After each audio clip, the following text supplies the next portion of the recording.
Hey guys, thank you very much for joining me. This is going to be one of the more important videos that I believe that I've ever made. So stick with me through the end. I think this is going to add some real value, whether you are new to the hobby or just getting back in. Stay tuned.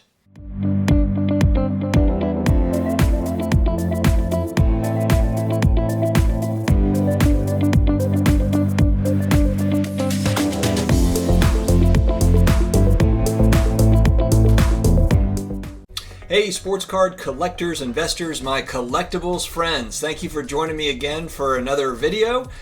Excited to get into this one today. This is one that I think is going to add some real value to you. And like I said, whether you're a beginner, just getting back into the hobby, or maybe if you've been in the hobby for a little while, there's some things in here that have just popped up for me recently that are very interesting and kind of troubling, to be honest. So stick around, stay tuned through the end because I think there's value here. If you are brand new here, please subscribe to the channel. We come out with daily videos every day, all about collectibles, personal finance, a lot of sports card talk. As you can see, I'm big into sports cards.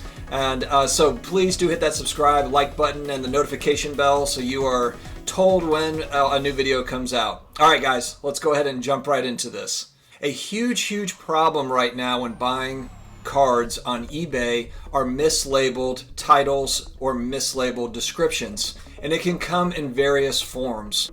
You will see a lot of times even just something as simple as rookie card will be in the title and it's not necessarily a rookie card.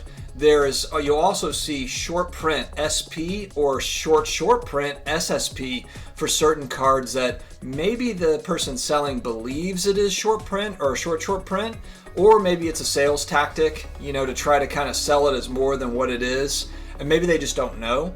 Either way, whether they don't know or they're not sure, you can't take it at face value. I think that's the main kind of gist of this is you cannot take eBay listings at face value because the information might be accurate, but you really have to get a good look at the pictures of the card, and you've got to be completely comfortable and ask for more pictures. Even if it's a graded card, even if there's something that doesn't really feel right about that card. For example, I'll throw out, I was looking at a card today. There's one in particular that I was targeting the last 2 days.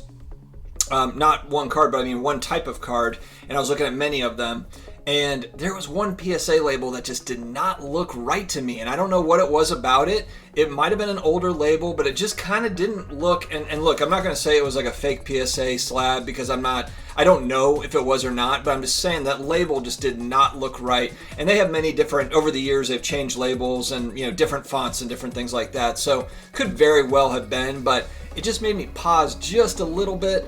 And I just didn't buy it, and it was and look, it was priced lower than all the other comps that were listed there, and I could not because it just did not feel right. Anyway, it could be a totally fine label. It could just be something that's in my head now after I've been. Maybe I'm just paranoid. But anyway, the short print stuff. Really do your research. A good place to go is Cardboard Connection to try to figure out. If something is short printed or not. The other big resource for you when it comes to short prints is hobbyists. Other hobbyists, go and talk to your community about it.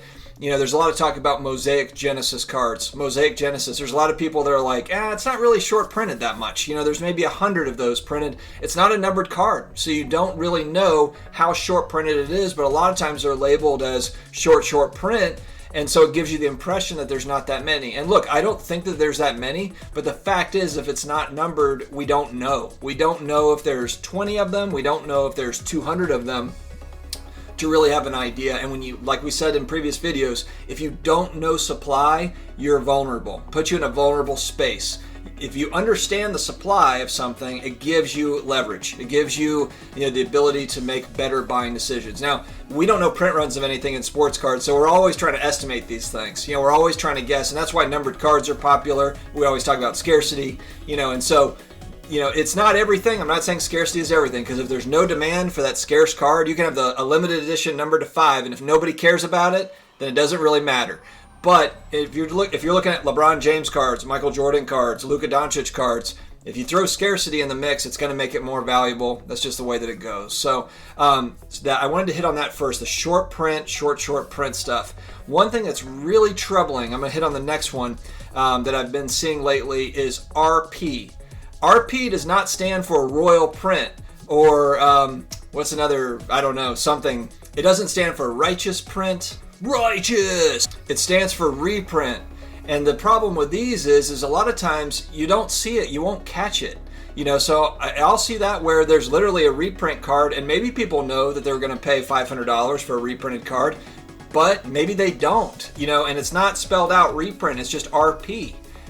So those are things. Be very, very careful with RP. If you see that, you know, some people might just kind of gloss over that, especially if you're brand new coming in, you know, or you're just getting back in. You might think, oh my goodness, I'm getting a great deal on this card, and it's a reprinted card. So definitely pay attention to RP. RP means it's a reprint, and that's why the price is so good. The reason why this is so important for us to have a handle on it is because if you're like me, timing matters. Like I'll be thinking about something. I'm like, oh my gosh, I need to take a look at this. I want to buy this. I've put some thought into it, and now I'm like, all right, let's go see what the pricing is. If the price is right, maybe I buy one. Oh, look, there's an auction ending in 9 minutes.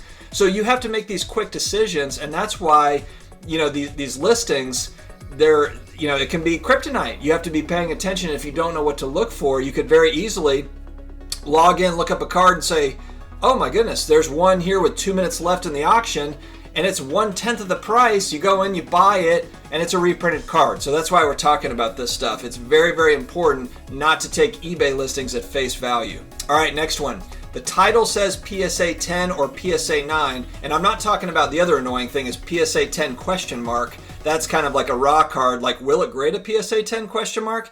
That's annoying, but that's not what I'm talking about. I'm talking about where the title says PSA 10, but the card in the description is a 9. Or I've seen this more often where it says PSA 9, but then it's an 8, and the picture is an 8. Or it says PSA 9, and the card is a 9 OC off center, which doesn't mean that it's a real 9 if we're talking about vintage cards or just pre-1990 cards, you know, to where you'll see this with 80s cards too, the OC or the ST for stain, the qualifiers that are added onto it. For those that are new, qualifiers really knock the grade down 2, maybe 3 points. So if it's a 9 OC, it's really comparable to a 7. I don't like buying qualifiers at all. So I would rather buy a PSA 7 than a PSA 9 OC. That's just me though. That's just my preference. So certainly pay attention to not just what the title says or the description, but also look at what the actual card grade is. And I know this might seem simple. It might seem like, oh, of course I do that. But look, there's a lot of times when we're in a hurry, you have an auction that's ending soon, or you're just excited, want to get a card that you're seeing that, you know, you're like, oh, I want to jump on this card. There's a great buy it now price here. And then you get it and you're like, oh, okay. Now, some of you might say like, oh, well, you could just return it. You know, you could return it. They've got a return policy. It's fairly liberal. A return policy at eBay, you got 30 days or whatever it is. But who has the time and who wants to deal with that? I don't have the time to do a bunch of, you know, returns. I don't want to deal with that. So I'm almost like, look, if I go and I see a card where it just seems off just a little bit, I just skip it and move on. I don't even bother, you know, with questions. Oh, can I have more pictures? If there's a fuzzy picture, blurry back picture or something, I'm like, forget it. You know, I just move on. So definitely be careful, pay attention to that. I'm sure you guys have seen this some too.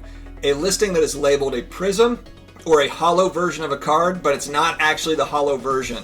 It'll say silver prism, prism silver, or hollow, but then it doesn't have prism on the back of the card. It's not actually the hollow version. It's not the shiny version. This happens all the time, and maybe it's a mistake by the seller, or maybe they're just, you know, trying to catch people that don't necessarily know what they're looking at and aren't able to figure it out. So be very careful. If you don't have a picture of the back of the card, I would suggest not buying any type of silver prism or optic hollow. If you can't see the back of the card, then you're not going to know, because sometimes it can be tricky to see from the front. Sometimes you can tell, sometimes you can't.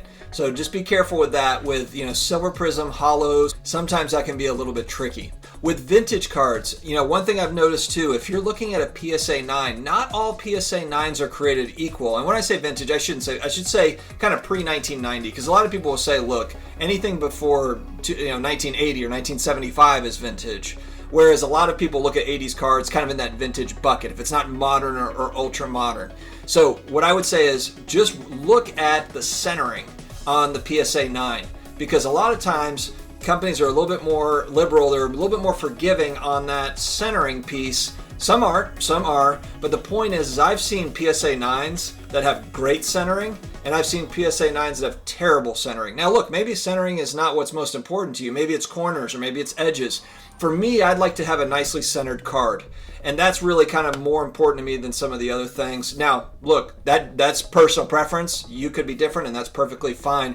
But if you're buying a PSA 9 and they're all the same price, and you have options, I try to find the one that's centered the best if possible. It's not always perfect, but I have noticed that there's certainly, you know, when they say buy the card, not the grade, that can be tricky when you're buying on eBay, because you're looking at a scan. I mean, you're looking at pictures and doing the best that you can. You're not holding it and looking at it up close with a magnifying glass.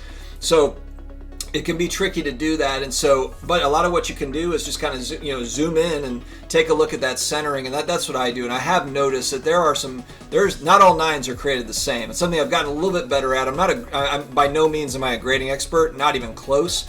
But that is something that I've gotten a little bit better at and kind of watched out for, you know, because look, I think as the hobby kind of gets more advanced, as more and more people really get to know what they're looking at, if you do believe in sports cards or you're bullish long-term on sports cards, then a lot of us are going to know what to look for. So a lot of people are going to get smart on these, you know, oh, this is a PSA 9, but it's not centered very well, or whatever. People are going to get more picky with these cards. So make sure that you've got the good ones. You know, make sure you've got the best PSA 9s that you can get your hands on. That's what I'm trying to do anyway.